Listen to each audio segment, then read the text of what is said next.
जैसे कि उम्मीद थी, बीजेपी वालों ने संसद में हुए नुक्कड़ नाटक में भी धर्म का तड़का लगा दिया। अरे भाई, जब मुद्दे का जवाब नहीं सूझता तो फिर धर्म वाला पिटारा खोल दो, यही पुराना नुस्खा है। अब बीजेपी कह रही है कि राहुल गांधी ने जो किया उससे धर्म का अपमान हो गया, लेकिन सवाल यह है कि जिस बात को पकड़कर राहुल गांधी पर उंगली उठाई जा रही है, अगर वही काम किसी और ने किया होता तो फिर उसका हिसाब कौन देगा। हम आपको एक ऐसा वीडियो दिखाएंगे जिसमें प्रधानमंत्री नरेंद्र मोदी मंदिर के अंदर वही करते दिखाई देते हैं जिसके आधार पर राहुल गांधी पर सवाल उठाए जा रहे हैं। उस वक्त वहां मौजूद दूसरे श्रद्धालु क्या कर रहे थे, सुरक्षा कर्मियों का रवैया कैसा था, और सबसे बड़ा सवाल, क्या ये नियम सबके लिए एक जैसा है या फिर अलग अलग लोगों के लिए अलग अलग पैमाना है।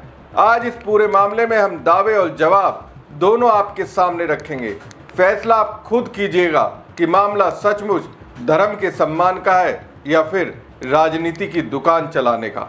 नमस्कार दोस्तों, मैं हूं प्रवीण सानी। दोस्तों, पहले समझ लीजिए कि आखिर बीजेपी ने इस पूरे मामले में धर्म वाला मुद्दा क्यों उठा दिया।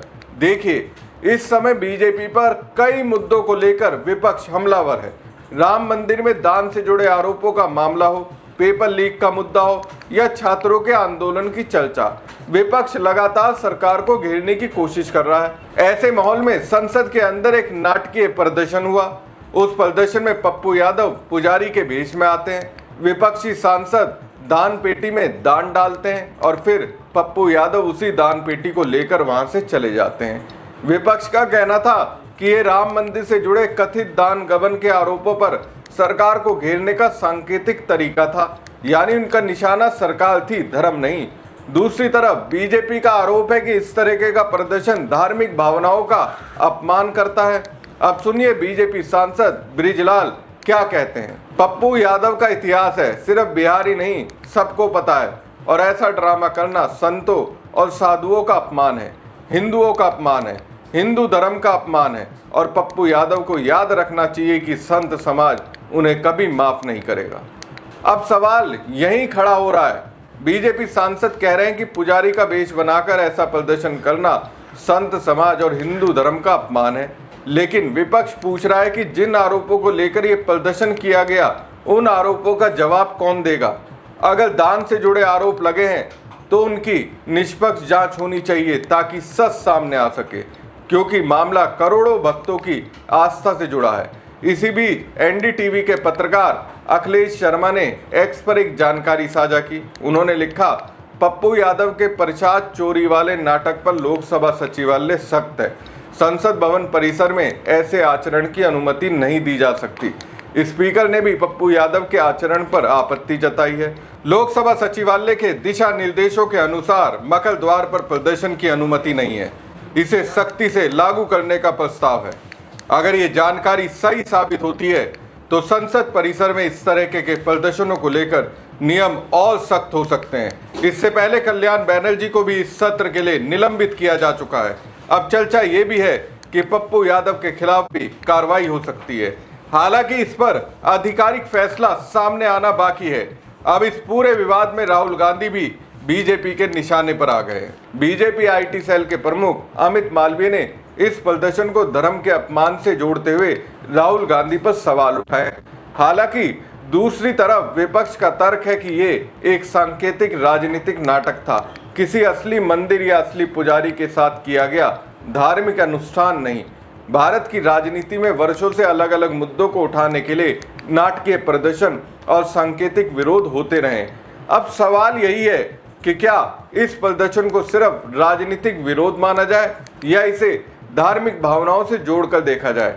यही इस पूरे विवाद का सबसे बड़ा केंद्र बन गया है।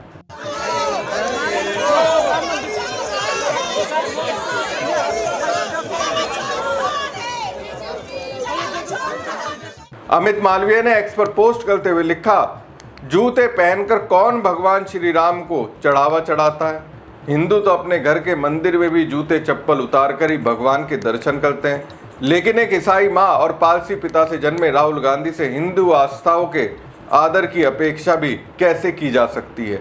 और भगवा पहनकर बैठा ये व्यक्ति कांग्रेस का नेता और राहुल गांधी का स्वघोषित चमचा है। एक और हाथों में प्रभु श्री राम की तस्वीर थामकर आस्था का प्रदर्शन और दूसरी ओर उसी तस्वीर को जमीन से स्पर्श कराना, ये अत्यंत दुर्भाग्यपूर्ण और निंदनीय है। ये करोड़ों राम भक्तों की भावनाओं को आहत करने वाला कृत्य है। प्रभु श्री राम केवल एक तस्वीर नहीं बल्कि करोड़ों हिंदुओं की आस्था और श्रद्धा के केंद्र है। इसलिए उनके चित्र को इस प्रकार जमीन से स्पर्श कराना पूरे हिंदू समाज का अपमान है। राहुल गांधी और कांग्रेस को इस अपमान के लिए तुरंत हिंदू समाज से माफी मांगनी चाहिए। अब एक बात और सुनिए, बार बार किसी की माँ का धर्म गिनाना, पिता का धर्म गिनाना और बहस छोड़कर परिवार की पहचान तक पहुंच जाना, अरे भाई ये 21वीं सदी की राजनीति है या फिर जात पात और खानदान का हिसाब किताब। लेकिन बीजेपी वालों की पुरानी आदत है, मुद्दे पर बात कम, धर्म का चश्मा ज्यादा। इसी कड़ी में बीजेपी आईटी सेल के प्रमुख अमित मालवीय ने कहा कि ईसाई मां और पारसी पिता से जन्मे राहुल गांधी से हिंदू मान्यताओं का सम्मान की कैसे उम्मीद की जा सकती है। अच्छा, अगर यही आपका पैमाना है तो फिर जरा अपने सबसे बड़े नेता पर भी वही पैमाना लगाइए। चलिए अब आपको एक असली मंदिर का दृश्य दिखाते हैं। ये कोई नुक्कड़ नाटक नहीं है, ये काशी विश्वनाथ मंदिर का वीडियो है। आप देख सकते हैं प्रधानमंत्री नरेंद्र मोदी मंदिर के मुख्य द्वार से अंदर प्रवेश कर रहे हैं। ढोल नगाड़ों के साथ उनका स्वागत हो रहा है। स्वागत करने वाले कलाकार नंगे पांव हैं। पीएम मोदी की सुरक्षा में लगे सुरक्षा अधिकारी भी नंगे पांव दिखाई दे रहे हैं। लेकिन अगर इस वीडियो में ऐसा दिखाई देता है कि प्रधानमंत्री जूते पहने हुए हैं तो फिर वही सवाल उठता है जो बीजेपी राहुल गांधी से पूछ रही है, क्या वही कसौटी यहां भी लागू होगी या नियम सिर्फ विपक्ष के लिए है। आगे का दृश्य भी देखिए, मंदिर के भीतर भक्तों की कतार है, अधिकांश लोग नंगे पांव दिखाई देते हैं। ऐसे में विपक्ष सवाल उठा रहा है कि अगर धार्मिक मर्यादा की बात होगी तो क्या उसका पैमाना सबके लिए एक जैसा होना चाहिए। ध्यान रहे, राहुल गांधी का मामला संसद में हुए एक राजनीतिक प्रदर्शन से जुड़ा हुआ है, जबकि यहाँ चर्चा एक वास्तविक मंदिर के वीडियो को लेकर हो रही है। इसलिए बहस का असली मुद्दा यही है कि क्या अलग अलग नेताओं के लिए अलग अलग कसौटी अपनाई जानी चाहिए। विपक्ष का कहना है कि उनके सवालों का जवाब दिया जाए। अगर राम मंदिर से जुड़े आरोपों पर सवाल उठ रहे हैं तो उन पर तथ्य रखिए, लेकिन हर बार धर्म के अपमान का कार्ड निकालकर राजनीतिक बहस को दूसरी दिशा में मोड़ देने से सवाल खत्म नहीं हो जाते। अगर यही घटना किसी विपक्षी नेता से जुड़ी होती तो बीजेपी शायद देश भर में बड़ा आंदोलन खड़ा कर देती। अब जब विपक्ष उसी अंदाज में सरकार से सवाल पूछ रहा है तो जवाब भी उसी मजबूती से देना चाहिए। लोकतंत्र में सवालों का जवाब तर्क से दिया जाता है, हर बार धर्म का मुद्दा उठाकर नहीं। हमारी खबर आपको कैसी लगी कमेंट बॉक्स में कमेंट करके जरूर बताएं। साथ ही पेज को लाइक, खबर को ज़्यादा से ज़्यादा शेयर कीजिएगा और चैनल को सब्सक्राइब नहीं करा तो सब्सक्राइब जरूर कीजिएगा। धन्यवाद।